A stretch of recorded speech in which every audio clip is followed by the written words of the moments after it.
भेड़िया और सारस की कहानी। एक जंगल में एक दुष्ट और लालची भेड़िया रहता था। एक दिन उसने एक हिरन का शिकार किया। शिकार के बाद पर वह अपने लालच पर नियंत्रण नहीं रख पाया और जल्दी जल्दी उसे खाने लगा। इस जल्दीबाजी में एक हड्डी उसके गले में अटक गई।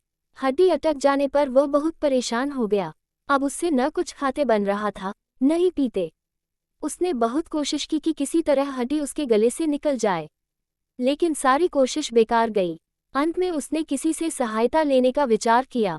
वह सोचने लगा कि ऐसा कौन है जो उसके गले से हड्डी का टुकड़ा निकाल सकता है।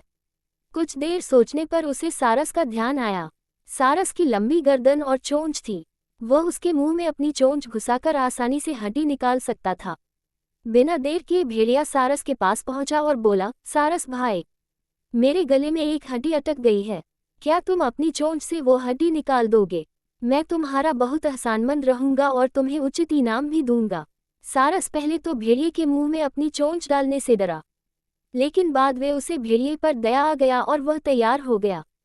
भेड़िए मुंह खोलकर खड़ा हो गया और सारस ने उसमें अपनी चोंच डाल दी, लेकिन उसकी चोंच हड्डी तक नहीं पहुंच पाई।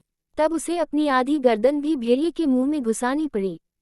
सारस की गर्दन मुंह में जाते ही लालची भेड़िए के मन में लालच जागने लगा। उस सोचने लगा कि यदि मैं इसकी लजीज गर्दन को चबा पाता तो मजा आ जाता, लेकिन उस समय उसे अपने गले में फंसी हड्डी निकलवानी थी, इसलिए वह मन मारकर रह गया। कुछ ही देर में सारस ने उसके गले से हड्डी निकाल दी। हड्डी निकलते ही भेड़िया जाने लगा। न उसने सारस को धन्यवाद दिया न ही इनाम। सारस ने उसे रोककर कहा, मेरा इनाम कहाँ है? तुमने कहा था कि तुम इस काम के बदले मुझे इनाम दोगे। भेड़िया बोला, एक भेड़िए के मुंह में अपनी गर्दन डालकर भी तुम सही सलामत हो, क्या ये तुम्हारा इनाम नहीं है? इतना कहकर भेड़िया चला गया और सारस मुंह लटकाकर खड़ा रह गया। सीख, लालची और दुष्ट व्यक्ति से कभी कृतज्ञता या पुरस्कार